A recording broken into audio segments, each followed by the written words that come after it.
row back the other year.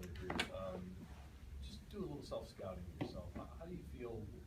What are you better at now than you were at the beginning of the year? What have you learned? What are you doing better now? Taking care of football. Making things simple. Obviously, I have tremendous help. Doug is continuing to power the football, punish defenses, and the offensive line has just been playing amazing. And I don't look at as me as having success. I look at our team just having a great chemistry and that offense just clicking. You've talked about getting better every week. You're closing in on the halfway point here now. Just offensively speaking, in general, just with the whole group. Are you guys further along than you anticipated, or you're where you thought you'd be? You have averaged over 30 points the last 3 games. Well, you never know, how you're gonna be at the beginning of the season or how you're gonna finish at the end of the season. So the main goal is to get better every week. That's the main thing. Build as a team. And right now we've been looking well, but we got to keep it going. This thing is about longevity. Excuse me, sorry. The video of you firing up the team beforehand with Quan making the rounds, everybody's seen it. Is that the first time you kind of come before the team right before a game and fired them up, and what effect do you think that kind of had on your team? Yeah, I think it was so much, emotion in that game, whereas for Quan with his family, for Coach Cutter with going back to Atlanta, with Joe going back to Atlanta, with Andrew going back to Atlanta, with us getting beat by Atlanta last year, bad. And I think everyone just wanted that win so bad. And when you look at that film and you look at the sheer want to, when you look at the competitiveness, you see a team that just is really ready to play. Jameis, you're an athletic guy. You get knocked sometimes for not being maybe as athletic by some, but how would you describe your running style? My running style, man. I compete, man. That's what I do. I like to compete. People talk about the 40 times. It's game speed is my deal. But I just compete, man. Whatever the team needs me to do, I'm gonna try to do it. But it's effective. Well, I've been trying to talk to Coach about putting some QB runs in, but I am by no means no Cam Newton. That guy's a beast. So I'm gonna stay in my area.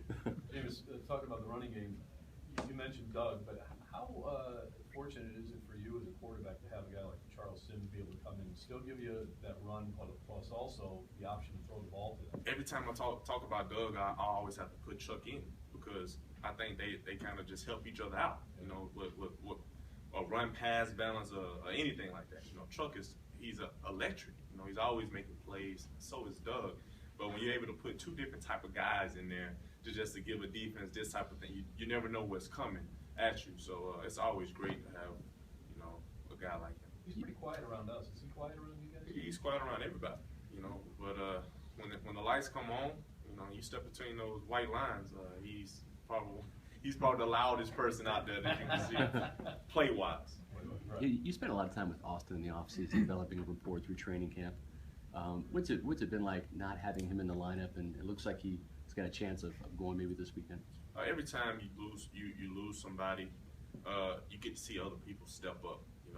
Like Cam Drake, what an amazing game for him to have his first touchdown at Atlanta. So that was big for him. But just having Austin back in the mix is important for our offense because that was the first game he led our team in receiving touchdowns, and it's just good to have your weapons back.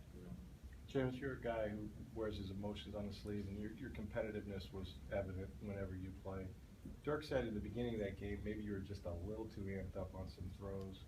Do you have to sort of gauge that, or do you just play as hard? Man, I was amped up for Coach Cutter, man, because I know he was gonna call a great game because we're playing against Atlanta. So I want to make the plays happen for him.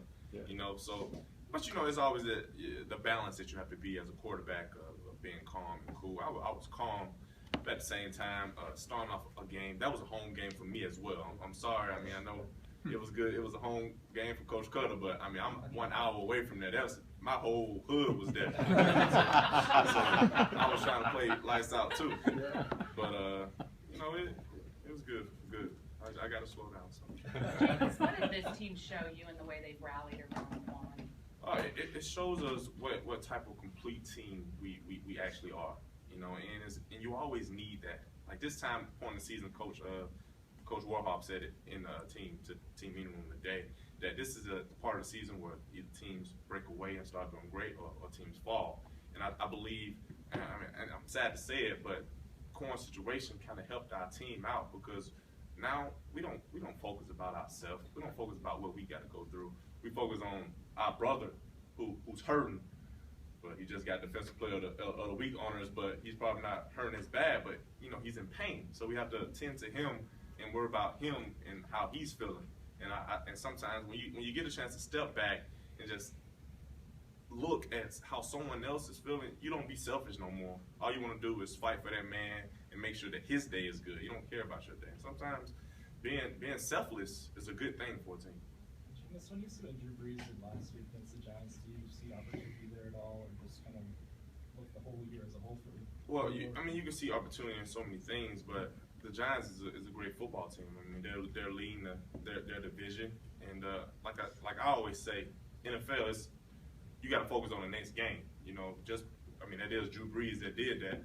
So I mean, you can't really. I'm no Drew Brees, but you got to just go to the next game, because they come in with a different attitude, because they're like, hey, Drew Brees just did this to us, so they're gonna try to play even harder. You know, so they're gonna rise up to the occasion, and we have to be there to match their intensity. Do you look at their defense as kind of hit and miss? I mean, because they gave up all those touchdowns to Brees last week, but they still are tied for the league in interceptions as well. I don't view them as no hit and miss. I just view them as a good defense. And they played a good quarterback and a great offense last week, and this week we have to come, like, you gotta every day, every week, you gotta go in with the mentality that we gotta beat this team. We can't focus on what happened last week. We gotta focus on what we gotta do to beat this team. Jameis, what was that emotion like when you saw Quan at the 50 after the game? Oh man, I knew after the game I was gonna find Quan win or lose, because he played his tail off. You know, so I didn't really care about, you know, the feeling, and then I just know I had to find my brother, because he played his heart out. And when somebody literally leaves everything they got on the field like that, you got to just go. I want to say thank you, man. Thank you, because what he did, if people, like, especially little kids were watching and knew what Quan did on that Sunday, Quan probably has some 30 for 30 stories, man. That was amazing what he did. It was really amazing. Jameis, in the pre-draft process, you went up to Tennessee and worked out for them with Ken Wisenhunt, and now he's been fired. You're new to the business of the NFL, but is that kind of a wake-up call? Does that surprise you at all when something like that happens? I didn't even know that happened. I think Mike Glennon told me the other day, but I don't really focus on it. I was woke up. I was what's the right name? I was awoken training camp here when one of my good friends got cut the day after. I was like, he gone. You know, so this is a cutthroat business, and me personally, I enjoy my Tennessee visit. I don't know what's going on, but anything else? Okay, thank you.